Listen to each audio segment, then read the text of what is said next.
So let's kick things off. So first of all, I'm super excited to be here, have a chance to kind of meet you guys virtually for the first time. Week 3 has been all about website optimization and kind of the introduction to digital marketing.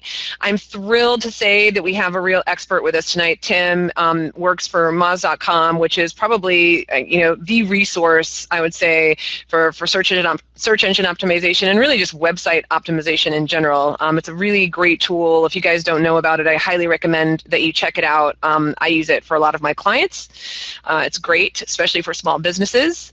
So I'm going to officially introduce Tim here, and then we're going to kick this thing off. Be thinking of your questions and type them in the chat window at any time. Really want to make this interactive and want to make sure that you guys get your questions answered. So type those questions away whenever they hit you. So Tim is a marketing strategist and builder of online community applications and e-commerce sites. In 2011, Tim launched AudienceWise, an interactive agency focused on helping news publishers and e-commerce operators drive organic search and social traffic to their web properties. That company was acquired by SEO Moz, which is now Moz.com. So some of his specialties include inbound marketing, social media strategy and SEO, web development, marketing strategy, Twitter API development, Google Analytics, and online content strategies. So yay, Tim, thank you so much for being here with us. Thanks for having me. So I'm going to go ahead and kick things off. I did a quick scan, and it looks like most of the students are planning on opening some sort of brick and mortar brewery slash tasting room slash tap room, cidery, something, where I think local search is going to be a key component. So keeping that in mind, we can maybe kind of have that be the genesis of a lot of what we talk about tonight. But I want to start off kind of keeping it broad, and I have a few questions, you guys, and I'm going to throw out there, let Tim kind of take over, answer, and then we'll go to you guys for follow-up questions. So the first thing I have here is, what are your best tips, Tim, for small business owners when it comes to an effective overall digital marketing strategy? Yeah, I mean, so digital marketing is a very, very broad discipline, and there's a lot of different ways to attack it, of course. Now, the most important thing is kind of in any marketing strategy, whether it's traditional or digital, is really understand, start with your objectives, right? What are you trying to do? When it comes to digital, you really want to understand what you're trying to do online. So are you trying to get people in the door, like into a physical location? Are you trying to brand? Are you trying to build brand awareness, brand affinity for a new brewery? Are you just trying to get the word out there and spread some word of mouth? So before embarking on either something that's going to be very costly in a digital marketing strategy or take a lot of time, you really want to think about those things. And the good news about that is it's free. It just takes your time. It takes putting pen to paper and sketching some things out and making sure that you have, first of all, those objectives, and then you also have key results or a way to measure those objectives and know that if you're successful or not. That might be in the way of the number of people that you get in the door that said they heard about you from doing a search online or from Google Maps. That measurement might be actual organic search traffic to your site or any sort of web traffic to your site. So you just want to make sure you have those really just basic kind of businessy marketing things in place before you start. Because again, you're going to either spend money or you're going to spend time in executing on these strategies. So along those lines, if you are really trying to, as Lisa mentioned, drive traffic and drive foot traffic, like physical people into a physical location, you want to think about local search. So you want to understand really how Google and the search engines differentiate between standard web organic search and local search. And really the difference there is local search is all about providing your customers with information about your name, address, and phone number. So the location of where that physical location is, so Google can understand. And I say Google a lot here because we're talking, if you optimize right for them, you're going to optimize right for everyone else. So allowing Google to understand that you're a real business in the physical world and that they can feel comfortable about putting a pin on a map saying that you're located in a certain area. So the tactics around doing specifically organic search engine optimization for local is much different than web-based search engine optimization. So some of the things that you want to think about for local search engine optimization is making sure that you have a web page that has your name on it, which seems really basic, right? That matches your name on your Google Plus page exactly. It's not Tim's Brewery or Tim's Magic Brewery. It's just Tim's Brewery every time. And then you have your name. So your name, and you have your address and your phone number exact match across that. And it sounds so simple, but you'd be shocked at how many local or physical businesses get that information wrong. So that's kind of, I don't know if that answers your question in terms of what you can do just at the basic level, but I could probably talk a lot more on it, but I'll let you ask away. Yeah, so that's awesome, and we're kind of jumping ahead. This next section that I'm teaching next week, we're going to really be diving into local search and search engine optimization. So this is an awesome head start. And I want to just kind of back things up a little bit, Tim, and get your opinion on this question. So, for so many years now, I've been kind of putting the website at the center or at the foundation of all digital marketing strategy, right? It's like it's the foundation, it's you own it, it's your storefront. But I feel like that with social media, that's changing over time. So I would love to kind of get your input or thoughts around where does the website these days come into play when you're thinking about an overall digital strategy?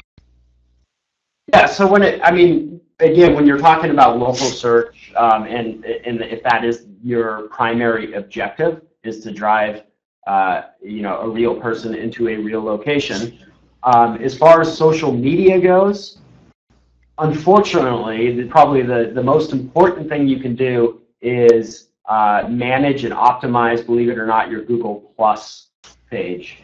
And it seems like a ghost land, but that is what Google uses as its canonical source of data to drive traffic to your site. So you want to make sure that you're actually active on Google Plus, that your information matches on Google Plus to what you have on your website, and that you actually put some robust content in there. So you make sure that you have some images in there. You make sure that you get people to leave you some reviews, because that's the actual data that Google's going to use. A lot of that data Google's going to use in their search result page. And that is why someone is going to click on that result in the search page, or why they will not click on that result if you don't have things that really match what they're looking for. So that's going to be very, very important from a social perspective. Of course, having just a website is important as well. You never want to necessarily just forego having your own website and just having a Google Plus page or any social media profile page. So your web page will be the one thing that you have hopefully complete control over, right? So that's where you're going to be able to change the content and be able to really do what's called on-page optimization. So things that you can change on your website that will affect the search engines. Everything else is you have some control over, but your website's the thing that you really have 100% control over. So it's still important. Awesome. And let's talk a little bit more about on-page optimization. Could you sort of go over the key components, what Google with Hummingbird and everything else, kind of what Google's really looking at when you think of on-page, and kind of what you feel webmasters or website owners need to focus on in order to do that on-page optimization for maximum visibility? Yeah. So the most important thing, and this goes back to SEO 1998, the most important thing is what's called your title tag. And it's just a little bit of HTML code that is tagged with the title in brackets. And the only place that you can really see that on your page is in the browser bar. So up above where you have your tabs, you'll see that information. But why it's so important for SEO is that is what Google uses in the search result for the clickable link. So that's the one area, if you get a ranking and you get a result, or an organic result in Google, that someone will actually click on. So you have a little bit of control there. And they also use that for keyword relevancy. So back in the day, what you do is you just stuff it with a bunch of keywords that you want to rank for. That doesn't really work anymore, and it has to actually be relevant and useful for the user. But it's a really, really important piece for organic SEO.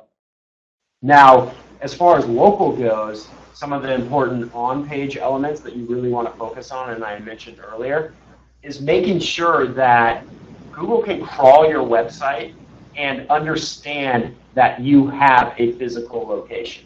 And the way you do that is pretty simple, is that you have the name of your business, which you're going to have, you have your address, and you have your phone number. And a lot of businesses will put this like at the top of their page, like near the navigation, and so it's on every page. You definitely want it on like a contact us page or a location page. And the key is it needs to be an actual HTML text so Google can crawl it. So if you have it in, like if you just have an image of it, for example, like a little JPEG that had your address in it, Google just sees that as a JPEG and as an image, and they don't know that that's actual text and that's a physical business location. So that's really what Google hangs its hat on when it comes to your site and wants to understand your location is your name, address, and phone number. Awesome. And let's just switch it up a little bit. And I know that there's sort of the difference between if you're just trying to get online visibility versus kind of the local search piece, but let's think about kind of branding and making sure that when someone Googles maybe their brand, or even if they maybe Google, Portland Brew Pub or whatever, clearly they're going to want to come up organically for those types of terms, and that's a slightly different optimization kind of process, if you will. So maybe Tim, just talk to us a little bit about kind of keyword research and how that impacts on-page optimization. Yeah, so I mean, if you already have your brand name and you want to ensure that you're ranking for it for branded searches, so when someone actually searches for Tim's Brewery, I come up. There's a couple things that you can do. First of all, having the domain of timsbrewery.com is still an important signal. It's not as important as it used to be. That's called an exact match domain. But that's one really, really strong signal that you can send to Google. The other signal, again, for local search, it's really important to have that name in your Google Plus profile, and then also have that name matching what's on your website. And then in the title tag, that really important on-page optimization piece that I mentioned before, making sure that you have the name of your business there. So Google's going to key off all of these things. And when someone does a search for Tim's Brewery, then my site will come up. As far as keyword research goes, things have changed quite a bit over the last few years of being able to analyze your traffic and understand what keywords are actually sending you traffic. So there's a little more guesswork to it. And essentially, I mean, if you were going to, I mean, this is a really broad topic. I'm trying to encapsulate it in a short answer, but if you were going to do some keyword research around what you should name your business, I mean, what's really important is to understand, and you wanted to tie it into what people are searching for, is to understand from a broad perspective what keywords people search for. So are they searching in your area for brew pub, or are they searching in your area for tap room, for example? And you can use different tools. There's some free, really great tools out there that Google provides themselves. One is the Google AdWords Planner, or Keyword Planner. So basically what you can do is see how popular a certain search phrase is. Is brew pub more popular than tap room? And if you're making a branding decision off that, you would want to take the one that's more popular in your area. Another tool that you could use is called Google Trends. It's another free tool, and it will give you over time the popularity of certain key phrases. So again, you could look at brewpub versus taproom and pick the one that is more popular, or at least the one that seems to be trending to be more popular. That's awesome. And another cool thing that you could do with Google Trends is to see which type of craft beers maybe are more popular in your area too. You could take all the different kind of types and ciders or whatever and kind of compare them, the search volume, which would be really interesting actually. And you could see if they're kind of like going up or maybe if they're on the downward curve, and maybe try to get ahead of that trend with whatever maybe product you're going to produce. Absolutely. Ryan has a question. Oh, go ahead, Tim. Yeah, I saw the question. Yeah, it's AdWords, and the specific tool is called Keyword Planner. And you need an AdWords account for it, and you can just tie your normal Google account to that, and it doesn't cost anything to actually set up an AdWords account if you're not, you don't have to buy ads to use the tool. I can throw that link in the window in a second, Ryan, and for everybody, so no worries there. So if you guys have any other questions, just please throw them up. Again, I want to make sure that you guys are understanding what we're going over. I know we're kind of talking the digital marketing language here, so if you don't understand any of this, or if you have questions on any of this, please throw out questions. So Tim, let's talk a little bit about content, right, and fresh content and blogging. I'm a huge blogger, as I think you probably know, and I'm kind of an advocate of companies trying to produce good, fresh content online. So talk to us about kind of that piece and how it fits into website optimization these days. Yeah, I mean, of course, content is the currency of search engine optimization. So it's very difficult to drive qualified search traffic to your site without having relevant and fresh content, right? So this is another really big area that you could go very deep on in understanding. But the gist of it is, at least in your industry, is there's good news, because people really like beer, and there's a lot going on in the beer industry right now, and there's so many different varieties of beer, and there's so many different kind of just nerdy beer folks out there that just want to read and consume information on beer. You have a real opportunity to create unique information about unique varieties of beer in specific regions. And I wanted to give you one resource that might be pretty interesting. So, I mean, it kind of proves that there's an incredible amount of interest in all things beer these days, is that there's actually a conference called the Beer Bloggers Conference. And it's gaining such popularity. There's two this year. There's one in Asheville, and then there's one in Belgium. I think it's in June and July. But I've spoken at the Wine Bloggers Convention a couple times, and there's 300, 400 people there and all they do is write about wine. Same thing with the Beer Bloggers Convention.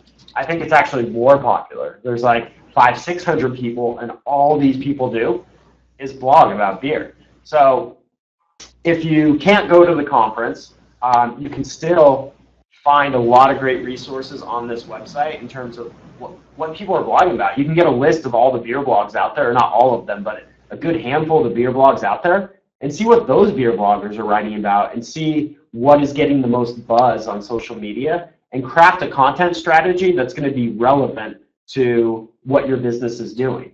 Because there's nothing more frustrating than, and I'm sure many of you have done this, is when you write a piece of content, when you write a blog online, and you spend a ton of time doing it, right? You spend time researching. I'm personally very OCD about editing the words and making sure it sounds good, and then you get no traffic. It's super frustrating. So you want to kind of figure out those big topics, right, that you want to cover, that you're pretty sure in your region or whatever kind of topics that you want to cover in regards to beer, that people are actually searching for those because you're going to be spending a lot of time.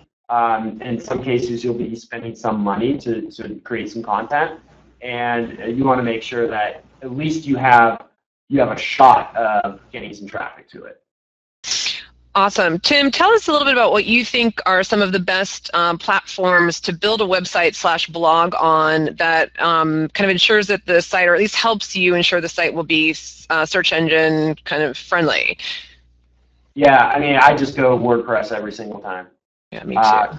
Such a huge platform with so many plugins, gigantic community. It's PHP, like that's the code that it's built on. So there's a lot of engineers and programmers out there that know how to customize it. It's very search friendly. In fact, Matt Cutts, who's been the he works at Google and is in charge of making sure that the search results are of high quality, and he's sort of like the de facto liaison between Google and people who do SEO. A few years ago, he came out and he's like, hey, WordPress, from a technical perspective, like the back end perspective for allowing Google to like crawl a site, WordPress is like 80 to 90% there.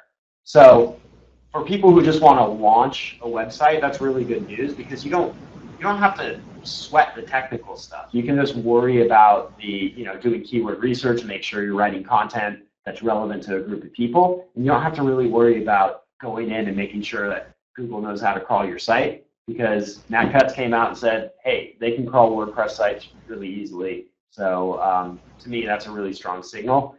In addition, there's really good plugins. We have no affiliation to Yoast, but I like Yoast. I use it personally. It's free. It's a plugin to WordPress that lets you manipulate some of the on-page stuff for SEO. And so I would go WordPress all the way. Ryan, how do you spell that? Are you Yoast? Yoast. Y. It's like toast with a Y. Yeah, there you go. That's it. Awesome.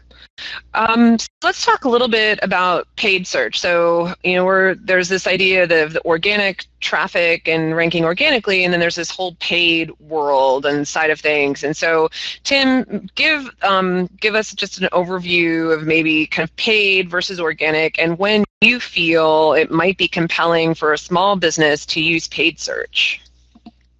Yeah. So there's definitely benefits to paid search.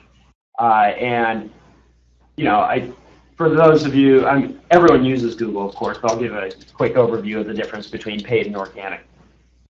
Organic search are the results that come in kind of the middle of the page. It's the ones that Google serves based on relevancy to the search, and they're free to the people who publish the content. The paid search comes on the right-hand column and above the organic results. It says sponsored content or advertisement. It's much more subtle than it used to be, and it kind of blends in.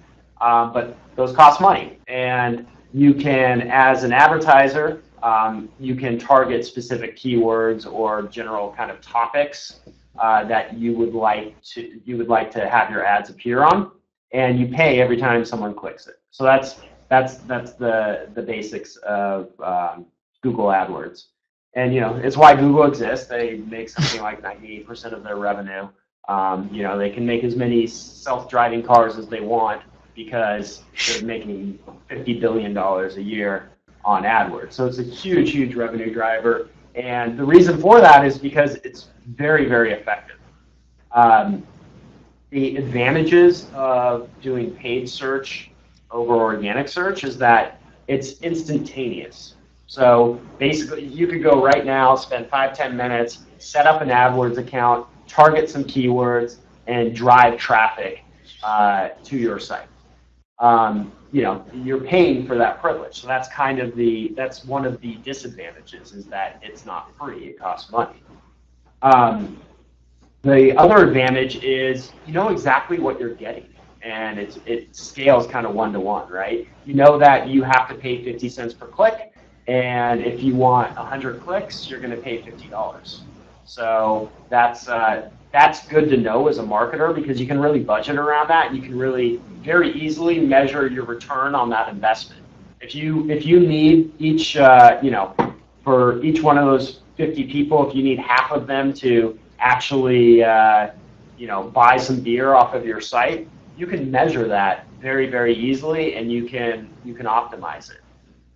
Now, the advantage of organic SEO, I mean, the biggest advantage is that it's free, right? And it's the type of marketing and the gift that keeps on giving, because you will, once you rank for something, and if you can rank for it year over year, you're going to continue to get traffic for that for absolute, free of charge from a paying Google standpoint.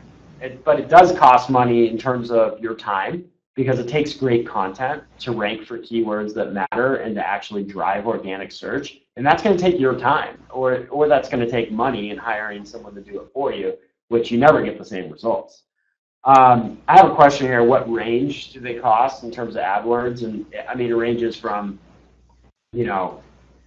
10, 15 cents a click to, depending what the keyword is, I've seen it as high as $50, $60, $70 for one single click.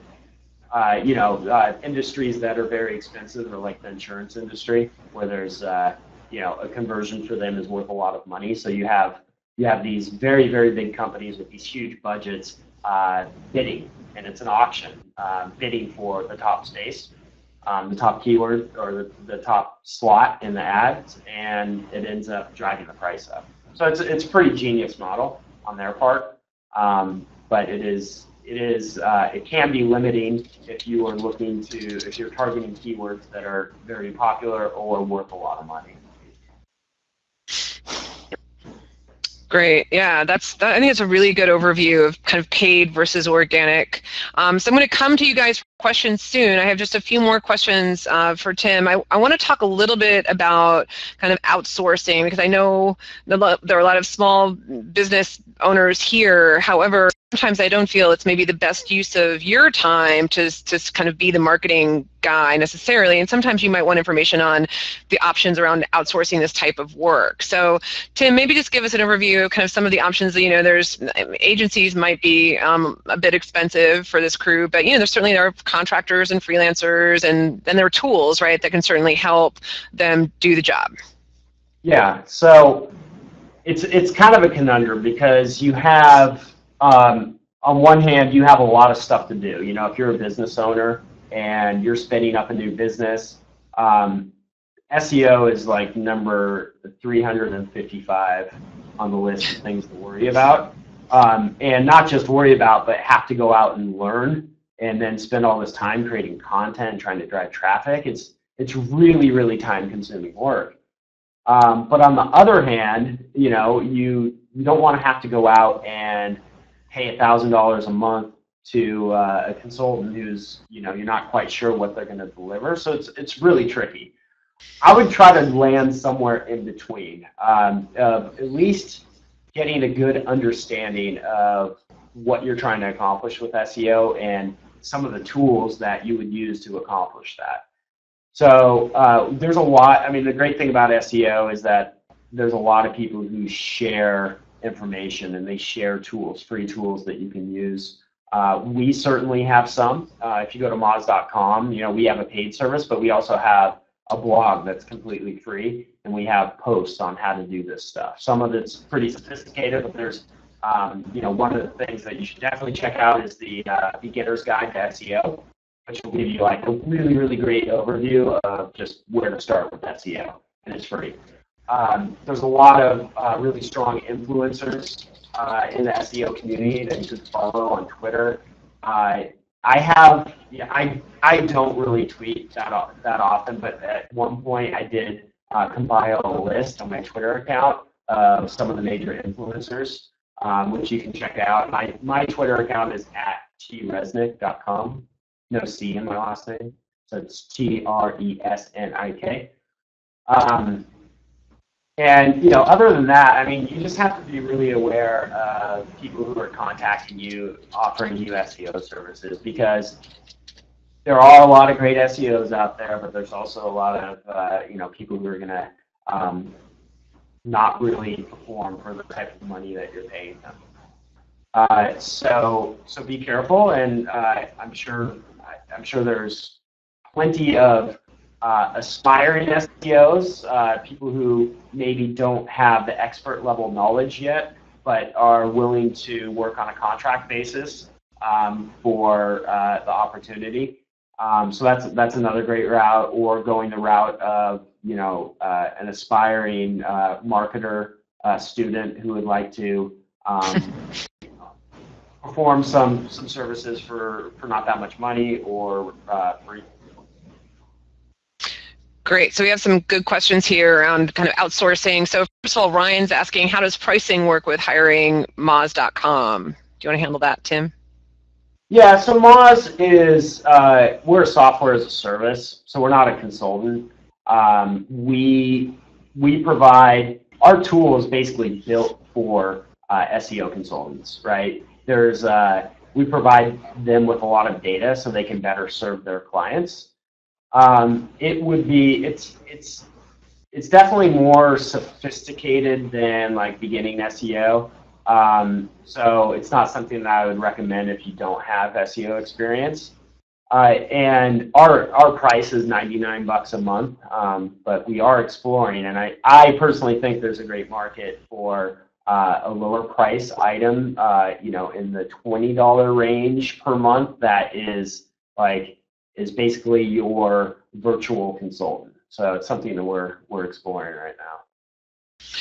Right, I'm just going to tag on that I think that of a lot of the tools out there, the tools that Moz offer package the data in a way that I think makes it pretty actionable even for the layman. I think, after what we go over in this 3-week course that I'm offering, you guys are going to kind of know some of the language that might be needed to help you use a tool like that. Or even if you have the tool and maybe have someone that is like on your team that's interested in learning more about online marketing, then a tool like that I think could really help them do a better job helping you, right? So I really am an advocate of that tool. I think I have found it to be hugely helpful for me and my clients, and I think the price point of even $99 a month is completely doable for small businesses. That being said, we have another question here from Brian. If I had $500 a month in budget for SEO and related service, am I in the ballpark, and how do I vet the scoundrels? I love that. Tim, do you want to kind of handle that question? Yeah, so I mean, I think a good rule of thumb is never hire anyone that contacts you, and make sure you're the one initiating. We do have on our site a list of recommended consultants. Unfortunately, a lot of them are really expensive. Like they have minimums of $3,000, $4,000 a month. But there's a list of, I don't know, 50 or 100 agencies on there. So it's really about just doing your research, having a little baseline SEO knowledge so you know the right questions to ask. General rule of thumb is I would stay local as well. Someone you can meet face to face, shake their hand. You're going to get a lot of, and you probably have. I mean, you're going to get a lot of offers from offshore type SEOs that you'll want to just avoid. Oh, Tableau. Tableau is great. It's like a data visualization software. It's very expensive, but if you have a ton of data and you want to be able to present that data in a very visual way, Tableau is awesome. But it's not really something you would use for SEO. Great. Let's see. Is there a way to monetize the benefit of hiring your company? Monetize the benefit of hiring? Not really. I mean, again, we don't do any sort of consulting services. We just have a software product that we sell. I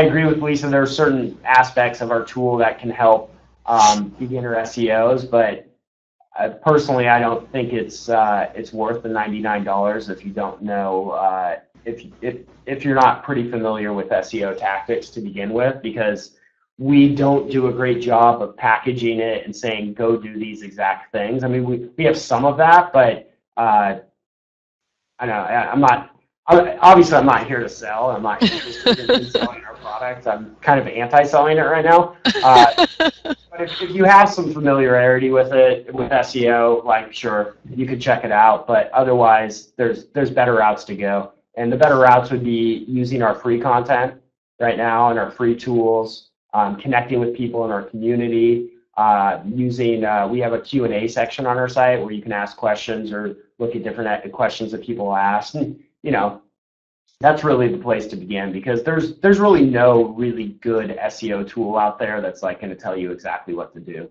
Like you have to know what questions to ask and know what data you're looking for.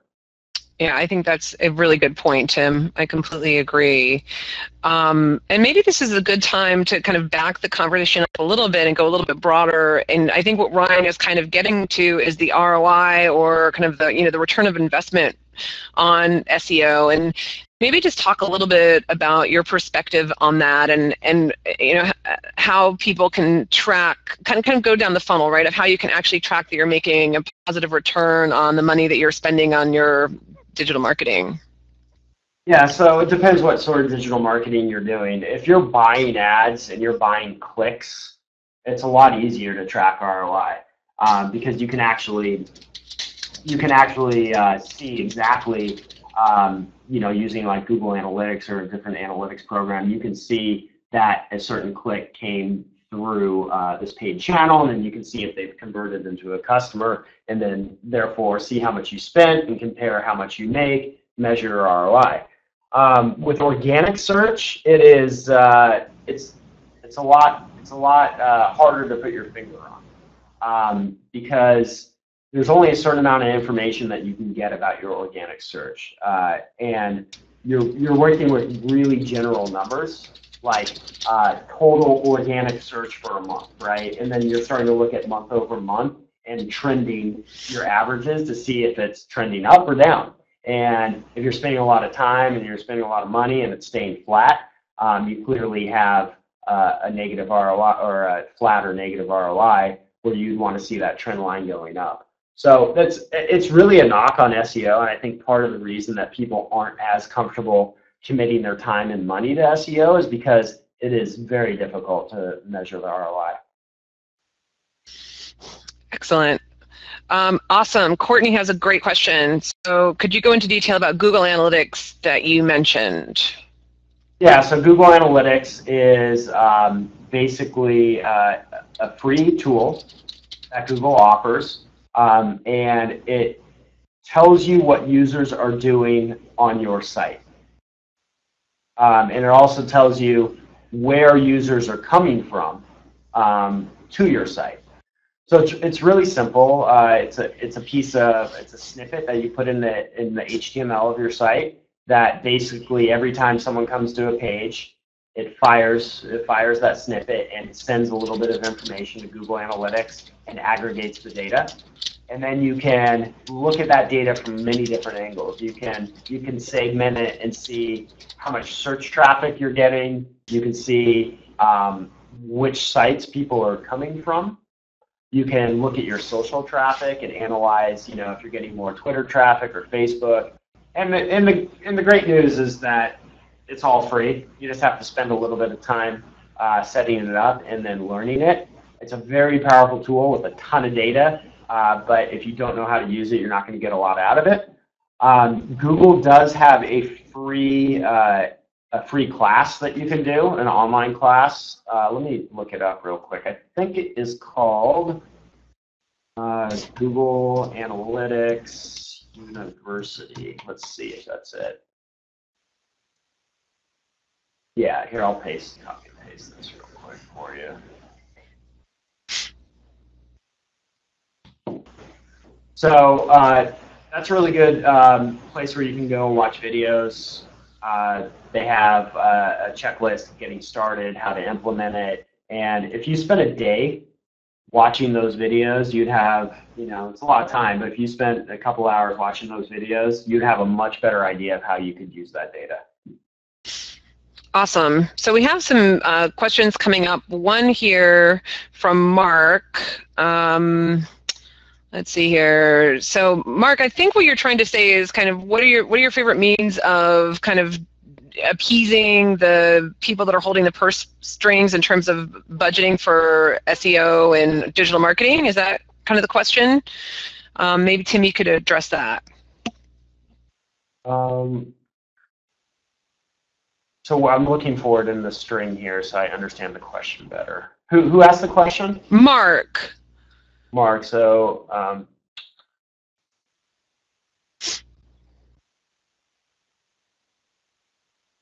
I mean, one thing, well, Tim's thinking about that, one thing that I have found to be pretty compelling when I'm trying to get someone to allocate budget is sometimes to pull up or compare your site to competitors. So typically, if you haven't done anything, any optimization, and your competitors have, then you may be lagging in kind of organic search. And if that's the case, then that can be a really compelling reason, or it can kind of motivate someone who has a key interest in seeing the business do well, kind of fork over some money to try and beat out the competition, or at least to show for your brand terms and then other maybe top terms. That's just one suggestion. Yeah, I think that's a great suggestion. And, the good news about trying to appease the C-level folks is that they don't want most likely they don't want a ton of the nitty-gritty details. Like if you can actually show value over time by looking at things like month-over-month, year-over-year trending of search traffic to your site, organic search traffic, because within Google Analytics you can segment and say, just give me the organic Google traffic. And if you can show a point of time where you've executed search campaigns, organic search campaigns, and over that time you can show that things have grown. It's a pretty simple way to demonstrate ROI. The point I was making before, you can't do the detailed like dollar-to-dollar ROI that some people like, especially digital marketers like. Great. So Courtney had another question. I think this is a good one, where it's talking about blogs. Should the blog be a main focus of our website or segmented out? So it depends what your focus is as a website, I would say. I mean, if you're really trying to build some brand awareness and brand affinity, absolutely it should be part of your website. If you segment it out, and if I understand what you mean by segment out, if you mean like it's on a separate domain and it's like a separate site, that's not a good idea, because all of your content efforts is what I said before, is really the currency of SEO, right? Like that is the more content you create, kind of the more dollars or SEO dollars that you have, and the more attention you're going to get from Google. So if you segmented that out and created two different sites, that site that you segment out is going to have all that equity in it, right? And then your main site, the site you're trying to brand, isn't going to get any of that advantage. I totally agree, Tim. That's exactly right. So I would say, yeah, it is best to keep it a single site most of the time. All right, guys, we're getting close to about 10 minutes left of our hour. So again, I'm going to have a call for questions. I'm going to just quickly, Tim, thank you so much for your amazingly thoughtful answers. I always love having you on the show. It's super fun. You're a great guest. Well, thank you. No, I enjoy doing it. I like beer too, so we share that in common. So you guys, last chance, last call for questions around digital marketing for Tim here. Anything? Got anything? Any questions? No. Everyone's pretty quiet. Let me throw out another resource then. Yeah, do it, Tim. Something that is really important in terms of building your content strategy is connecting with influencers. So connecting with social influencers, so people who are out there who have a lot of followers and have a lot of, maybe write a lot about different topics of beer. And so the question is, how do you find those people? We have a tool, and it's free. Well, part of it's free, and definitely check it out. It's called Follower Wonk. I'll write it. And you can look up, it basically searches every single bio on Twitter, and it will give you an idea of what people are passionate about, what people are writing about, and then you can sort it by the number of followers they have and how active they are on Twitter. So if you do have a content marketing campaign going and you're creating a lot of great content, you want to make sure that it's actually being amplified, you could use this tool to look for the people who are most likely to amplify it and try to connect with them on social media. Awesome. I love that tool. That's one of my favorites. So we're getting some questions coming in now. How valuable would you rate paid advertising on social media like Facebook? I can just jump in and say that I have seen a pretty high return on investment for specific campaigns depending on how the targeting is set up. I think with craft beer, depending on, again, kind of what you're trying to accomplish with your paid advertising, there you could have some success. If you're trying to kind of grow your reach and build a larger Facebook audience, that can be compelling. Sometimes it's more challenging to get traffic to jump off of Facebook, so sometimes the click-to-website campaigns aren't as successful as keeping people on Facebook. So it kind of depends on your goals with what exactly kind of you're trying to do with the campaign. But typically, some of the if it's well done, it can kind of spread, and the cost per click can be sometimes lower than like a Google AdWords cost per click. But I think it's important to also realize that people on Facebook are what we might call more passive, whereas people on Google are actively searching for something that you all have to offer. So they're kind of much farther down the funnel than a passive person on Facebook who isn't necessarily there to look for your craft beer, but might see something that you're offering that is interesting to them and might kind of move in that direction. So those are my thoughts on paid on social. What do you think, Tim? I agree. Well said. Woohoo! Awesome. Let's see here. Next question. Going beyond Google Plus, are there better or worse ways to set up a website, i.e. purchase a site from third-party agencies, setup fees, who to use, etc.? What do you think about that one, Tim? There's a lot of like out-of-box stuff you can use now, right? Like one-on-one and what are some of the other ones? I'm just blanking for whatever reason. But, there's, yes, Wix, thank you, is a good example. Kind of these out-of-box that actually have pretty good editors where you can set up everything yourself and make it look unique. You'll probably want to spend a little bit of money on branding. And if you already have some branding, making sure that translates well onto the web. If you're going to go more the site of owning your own site and all the back end, again, WordPress is a great way to go. And purchasing a site, I don't know exactly what you mean by that, but if you're going to hire like a development or design agency to do it for you, kind of same rule of thumb with, as I mentioned, of hiring SEO consultants, like make sure you find them. And with WordPress, it's really great to get like an independent consultant, kind of a freelancer that can do it. There's a ton of them out there. And if I was starting a new business, new brewery, personally, I mean, this is my personal preference. I would go with WordPress instead of one of these kind of out-of-box WYSIWYG editors, just because you have more control, and ultimately it scales a little better if you want to build, grow your business. Great. We're kind of having a little conversation in the sidebar here about hosting companies. I have some opinions on that. I'm not a huge GoDaddy fan. But that's maybe outside of the scope of this conversation. That's just my own personal opinion. I know some people love GoDaddy. Do we have another question here? Any more questions? We're at 6:53. You guys are asking great questions. Love it. Oh, okay, we have some agreement that maybe GoDaddy's not so great.